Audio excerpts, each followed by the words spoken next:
Good evening, everyone, and thank you for joining us. My name is Jason Silverstone. I'm Vice President of March of the Living Australia, and it gives me great pleasure to welcome you all this evening to another of our many scheduled online events planned for 2022. Last year saw us host close to 30 riveting online events, all related to the two core pillars of our educational mission: learning more about the Holocaust in Israel to ensure a better understanding of the past in order to create a better future for us all going forward.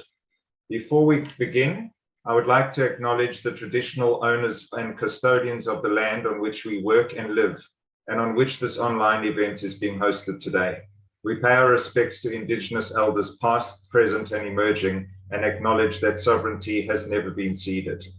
This evening, we will be hearing from the current and inaugural Israeli ambassador to Bahrain, the Honourable Mr. Eitan Na'eh, who has spent the last 6 years in ambassadorial service and has an acute insight into diplomatic service in Muslim nations. He first acted as envoy to Turkey, then later envoy to the UAE, where he opened the embassy in a monumental ceremony. Mr. Na'eh is also the son of a Holocaust survivor, so is able to provide a truly unique perspective on relations in the Middle East and as well as the Holocaust. So now, without further ado, I'd like to hand over to Mr. Na'eh. Thank you very much. I think that growing up in Israel, from my mother's side, my mother was born in Holland. She was 6 years old when the war broke out in Holland, when the Nazis invaded Holland. My father is a born Israeli. The family arrived to then Palestine in 1863 to live in Hebron, the old city of Jerusalem, and in Jaffa.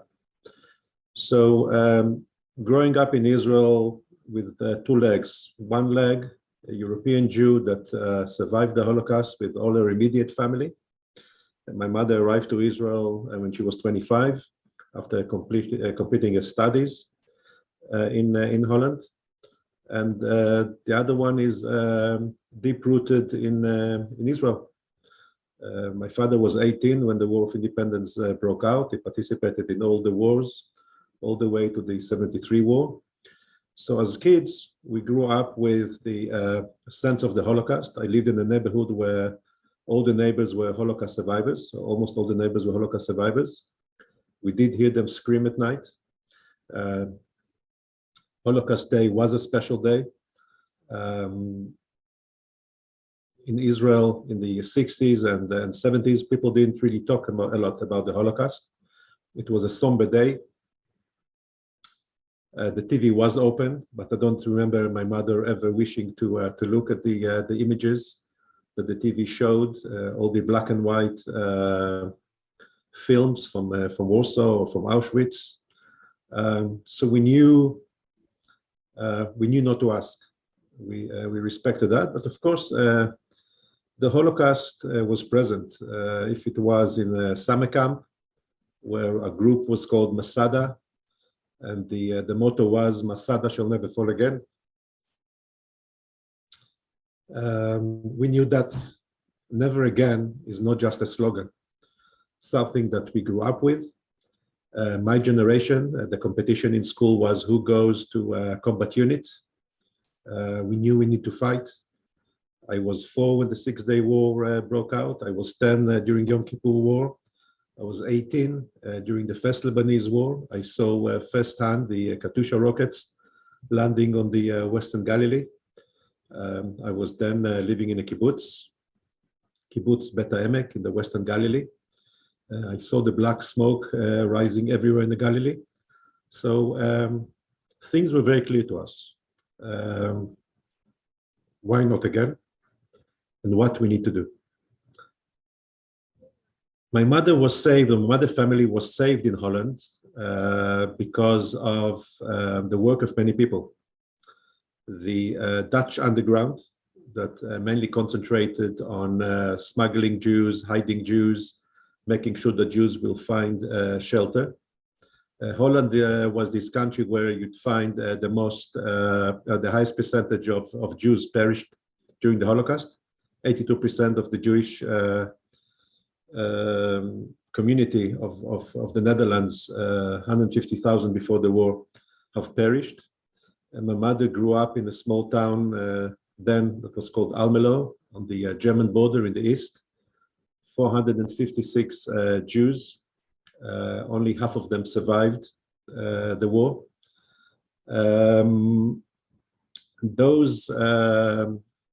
Those who saved the family, those that were hiding together, those who were in charge of the whole operation were all brought to Israel. The saviors in 1976, when I was bar mitzvahed, they came, they were taken, obviously they were brought to the Yad Vashem. They were honored with the Righteous Among Nations status, and a tree was planted. It was an event that the whole family participated in. In 1979, for the first time, a woman whose whole family were taken to the camps and of course perished. She was the only survivor. She hid at home. My grandparents found her and she came together with the daughter to Israel for the first time when I was 16 in 1979. Coincided with the peace accord with Egypt. And as we were talking, she was asking me lots of questions about the Israeli-Arab conflict, 1979. So I stood there for about 3 hours and explained to her the A to Z of the Israeli-Arab conflict as much as a 16-year-old could. And when I finished, she said, "You should join the Foreign Office."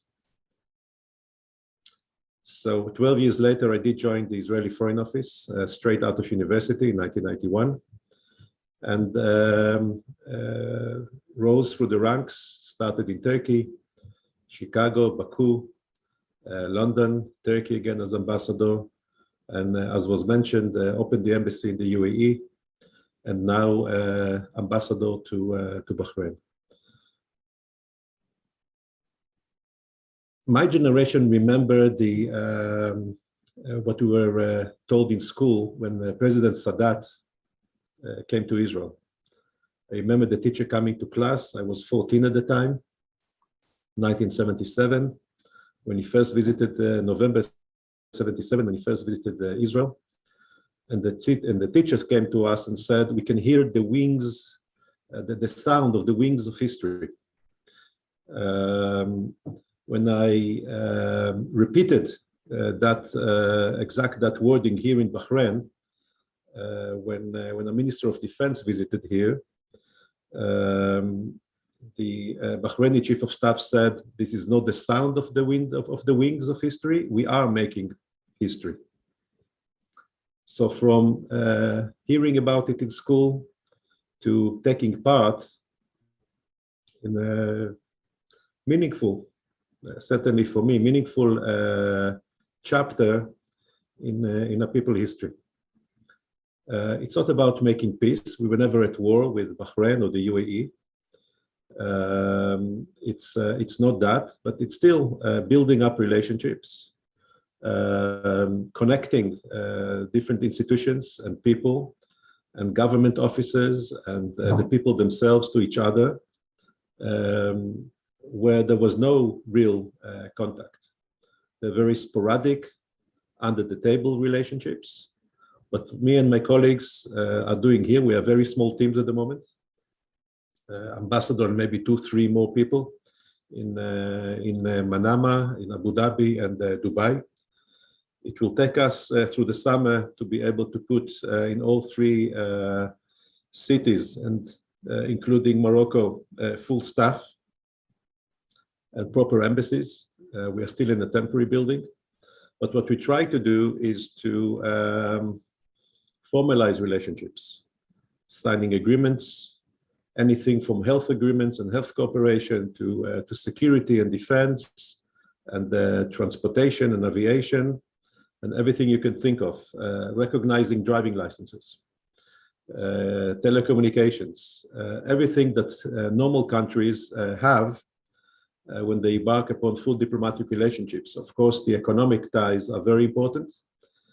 This peace is not just symbolic and meaningful and ceremonial, We are now, as I say to my staff, we are now to put our hands in a salad and start mixing it with our bare hands in order to make these things work.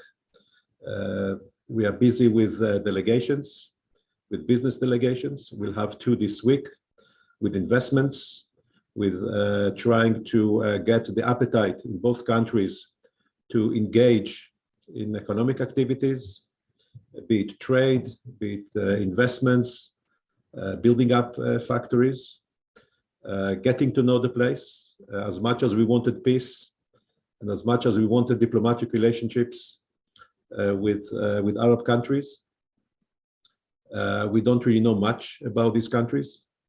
Israel knows a lot about threats. We know a lot about our immediate neighbors, but we know very little about structures and cultures beyond our immediate neighborhood. The Gulf was there. We knew that there are those countries, Gulf monarchies, but it's our job now to learn and to teach and to explain our own people and do the same here about each other. It's in a way bringing 2 pieces of cloth and sewing them and attaching them together, thread by thread, ministry by ministry, issue by issue, company by company, and sector by sector. So when the Prime Minister was here just a few weeks ago, the whole motto of the visit was from ceremonies to action. We finished the ceremonies. The Foreign Minister was here. He opened up the embassy, although the embassy will move in a few months to a newer building in a newer office. But he officially opened the Israeli embassy, put the mezuzah. The Prime Minister was here. The Minister of Defense was here. The Chief of Staff was here. The Minister of Health was here. More ministers are heading this way to Bahrain, a small country, 1.5 million people, half of them expats. The rest, 70%, are Shiites, and the minority are Sunni Muslims. The leadership wants strong relationship with Israel.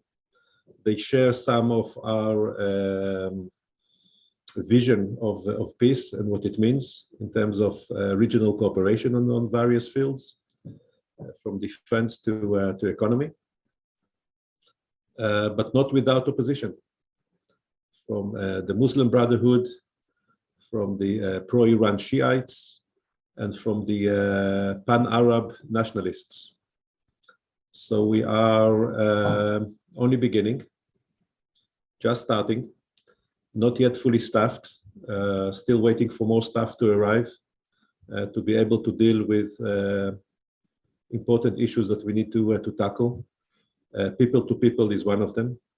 Taking care of cultural events, bringing artists, photographers, painters, musicians,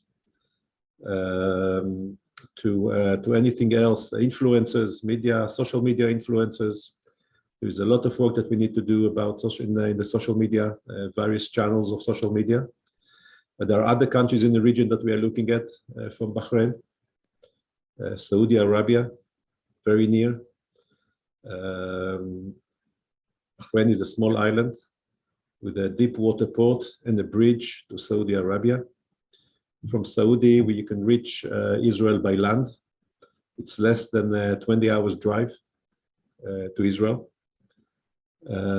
It's huge distance for us. I know that you in Australia, it's not so much, but it's going through 2 more countries after you leave Bahrain before you enter Israel. So it's a big deal. These trade routes were closed for more than 70 years by land. We are opening it or hoping to open it. Sea to air transportation and cargo. We just signed an agreement with the Bahrainis. Shipment that will arrive to Manama and normally would take a month to reach Israel will only take now 2 weeks from the Far East to Manama, and then another few more hours until it can reach Israel by air. It is important. Hopefully in the future we'll be able to open land routes and renew the old, ancient, even biblical times trade routes that led from the east through Arabia to Mesopotamia and the Levant, the shores of the Mediterranean, and from there to Europe. That will, I think, redefine trade, will make it easier, and will enrich both countries. Bahrain was always, since time immemorial, a hub and a transit place for goods and people going from east to west and vice versa. So that is a bit of history. That is what we try to do here. And this is the vision for the future, a Middle East where like-minded countries facing the same challenges are setting up joint defense, joint trade, and relationships between people, leadership, and countries. I think I'll stop here and certainly be happy to answer any question. I'll say, firstly, thank you for providing such an interesting perspective on current activities at this groundbreaking or momentous time in history. It's fascinating to hear about all the work that's going on behind the scenes, some of the progress that's being made, but as you said, not without opposition and fraught with the odd challenge. So we have received a few questions, so I'm going to kick off with the first of those, and then we'll ask other people if they do have questions, if they'd like to present them to you. So the first one is pertaining to your personal family history. So how do you think your family history, and especially your mother's Shoah history, shaped and influenced or enhanced your diplomatic career, particularly focusing on Arab countries in that region? Do you think you have more empathy with some of Israel's neighbors as a result of your own personal history? I think, given my family history, it was clear to me that I want to be of service and therefore join the civil service.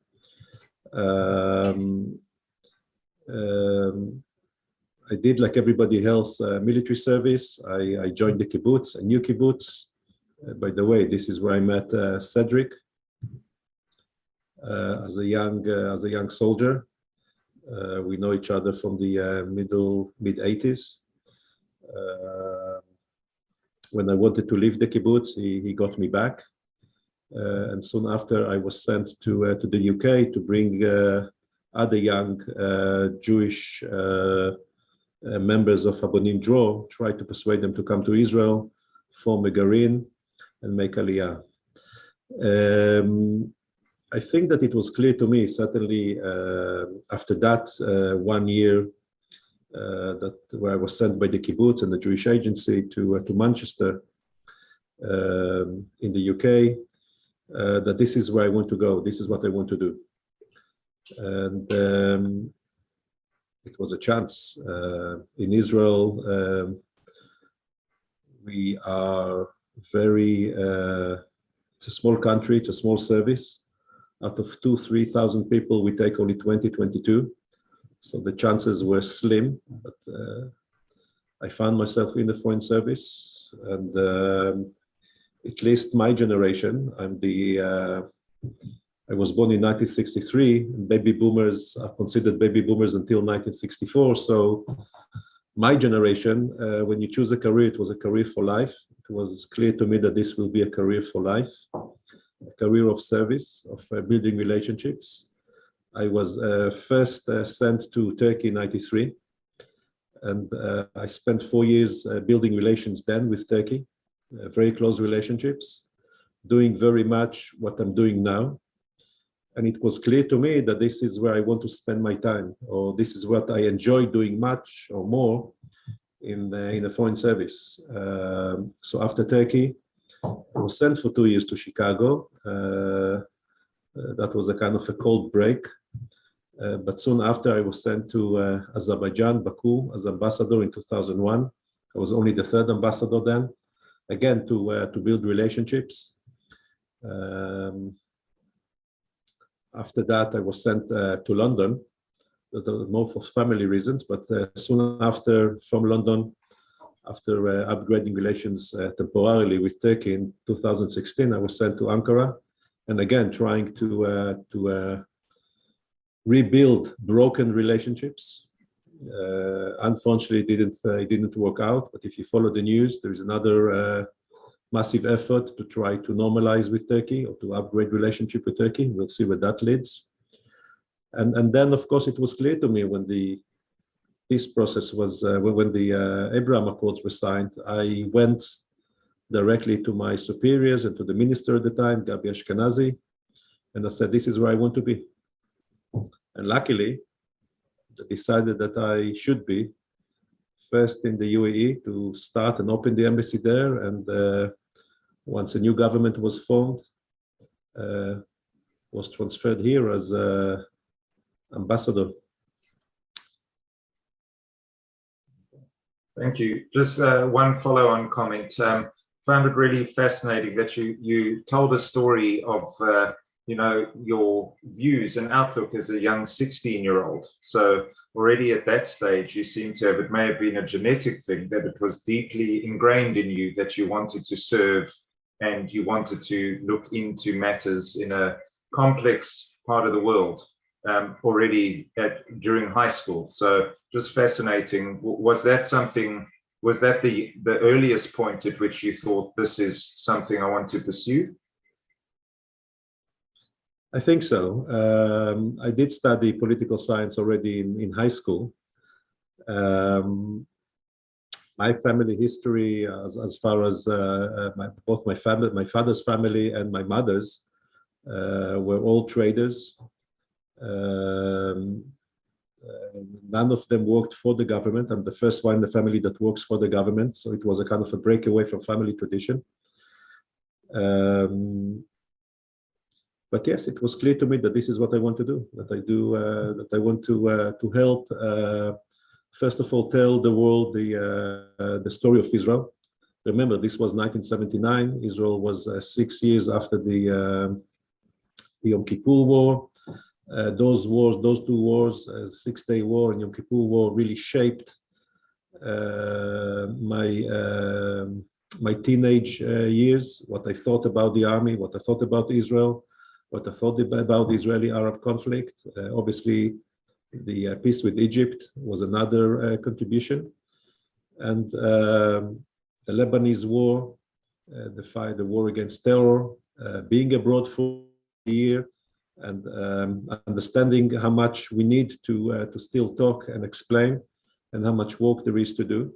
Of course, it evolved throughout the years. I'm not 23. I'm not 16 years old anymore. So, yeah. I think that those events, those family history, and the Israel that I grew up into, shaped the way I looked at things and shaped the way of what I wanted to do. Okay. Thank you very much. We have firstly a comment and then a question. So thank you for an excellent presentation. This is from Martin in the audience. What are the top areas of likely trade benefit between Israel and Bahrain? The top sectors, logistics, because of location, and then fintech. And Bahrain is a small country, but the gateway to the Gulf. So Israeli companies that want to export to the Gulf, want to find new markets. It's 52 million people all over the Gulf. Will better set up shop here. And from here, they can export still with a Bahraini flag or under a Bahraini flag or with a joint venture with a Bahraini company or Bahraini partners to the rest of the Gulf and beyond. So these are the clear advantages that Bahrain has. Yes. Thank you. We have another question from Shane. Are there other agreements in progress? It seems that everything has gone quiet since Biden has taken power from the outside. No, they haven't gone quiet. There is a lot of work that is done behind the scenes. This is the the less glorious and ceremonial work. Not everything is worthy of a headline, especially not in today's world, Corona and now the war in Ukraine. But war continues, more agreements are under negotiations, papers are moving backwards and forwards. It's the more technical work that we do now. As I said, it's from ceremonies to action. It's actually to make things happen. It's not all worthy of a headline. Sometimes staying out of the headline is a lot more beneficial.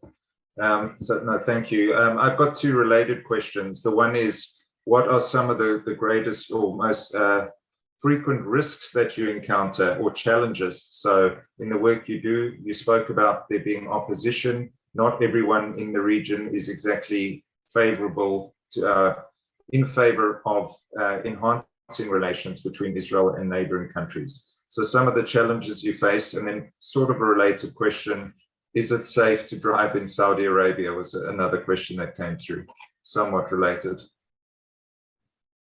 No idea. I never drove through Saudi Arabia, and I certainly Let's won't be the focus one on the driving. The challenges, well, setting up a new embassy, starting from almost from zero, coming to a new country, there are really plentiful of challenges. You need to learn the culture, to understand what people are saying or what they mean, not just what they say, but what they actually mean. There are cultural differences between Israelis and Australians, but also between Israelis and Arabs and Gulf Arabs. The Arabs that most Israelis know are Palestinians, or obviously we fought with our neighbors, but these are not the same people, not the same customs sometimes, even though it's the same religion. It's not even always the same language. It's a different dialect. So this is one challenge, coming to a new place and starting from the beginning. Which school to put the kids in? How do you hire people here? Where to go when you need this or you need that? It's really setting up not just myself, but the whole embassy. And new people that come in, some of the people that come in are very young, 21, 22, fresh out of the army. And because of things that they've done in the army or talents that they acquired during the service in the army, I need them here at the embassy, and it's put them to work. I have a new staff member that just arrived, just been released from the army 2 weeks ago. He's 21. And to put them in place, to make sure that they feel comfortable, that they know where they're going, that they can do the job that we need them to do. These are the kind of in-house challenges. Then, of course, we have to go out. We have to go and meet people. Who do we want to meet? Who is more important? Who can get us to where we need to go? And again, facing the opposition. We haven't yet really tackled social media. I don't have a professional that will do it here. I do a bit of social media myself on Twitter. It's not enough. We always say that you're in control of what you don't say and a slave to what you do say. So you better know what you want to say and how to do it before you actually do it. So my advice to my team is come, lay low, let's learn what is the environment. It's a completely new environment for all of us.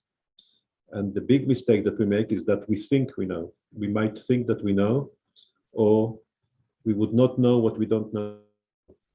That's a grave mistake to make, because we can make mistakes and insult, offend, or simply make mistakes that we cannot afford making as we come here for the first time. We're going to celebrate Independence Day in 2 months.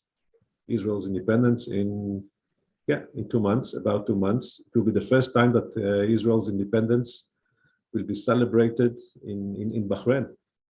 We need to figure out how to do it, who to invite, how to invite, what to do, things that we can do in London, not necessarily we can do here. So it's all new to us. We are, as I said to my team, I'm coming out to this Zoom meeting, out from a staff meeting. We are writing the book. We are writing the manual. That's what we're basically doing here on every step of the way. real pioneering work by you and your team. So we have two more questions. How many languages can you speak is the first one. I speak well, obviously Hebrew and English. I can read and write in Arabic and speak a little. And that will also be true for Turkish and a little bit of Dutch and Russian. Wow. But very little. Enough not to starve, not enough to really talk. Okay. And then what is the general reaction of people when you tell them that you're from Israel?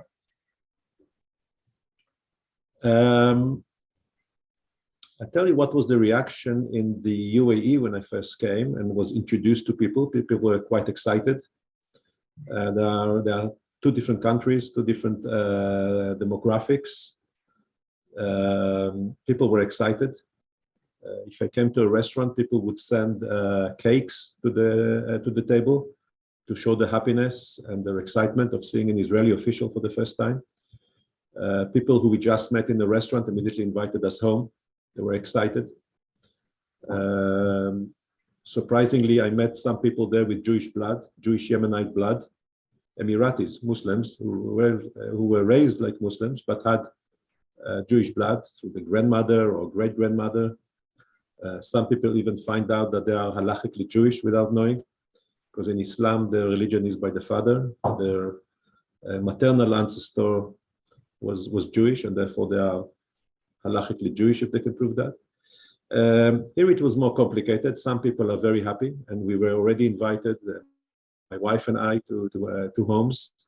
But those would be basically business people or diplomats, local diplomats, not foreign. I'm only here for 3 months. I've been here. I arrived in late November, so I haven't really had a lot of time. I'm sure that coming Ramadan, I'll be invited to more people's homes.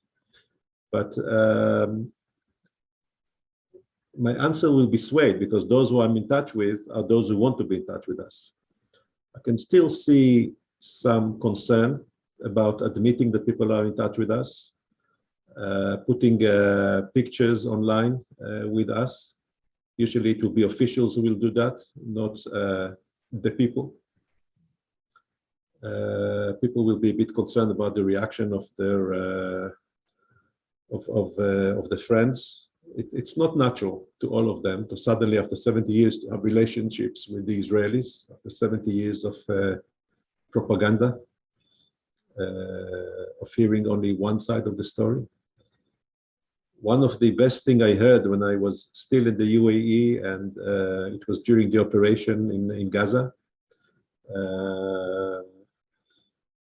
I was talking to some Emirati young people, young meaning under 40, and they told me whether they agreed with me or not, but they said it's the first time that we can hear the Israeli side of the story face to face. And it did bring me back to the story I told you about being 16-year-old and then telling the story about the young teenager. She was 3 years older than me, who asked me about the Israeli-Arab conflict, and I gave her the best I could give. So it was a bit of that, closing a circle 40 odd years later. But yeah, that's part of the job. It's not the big part of the job of what we do, to explain Israel's positions. It's not something that I have to do every day. I don't do it very often. To be honest, I'm quite tired after 42 years of advocating for Israel. There's not always a need for it. It's a small country here. There are small countries. They understand what it means to be strong. They understand the advantage of it. And in fact, and that's maybe a lesson to all of us, they did pursue diplomatic relationship with Israel in view of all the regional challenges and threats, because Israel is a strong country, because Israel has a strong military, because Israel is perceived as a strong country who is not afraid to react when attacked or when threatened. So in a way, it goes sometimes beyond some of our initial instincts. Everybody wants to be nice. Everybody wants to be looked nice. But you come to a neighborhood where people actually decided to befriend you because you are strong, because you can help them protect themselves, because they understand the threats better than anybody else. They know what threatens them. Bahrain experienced a coup attempt in 1981. The Iranians tried to murder the king and abduct the heir apparent, the crown prince. It's not something they easily forget. This is the neighborhood.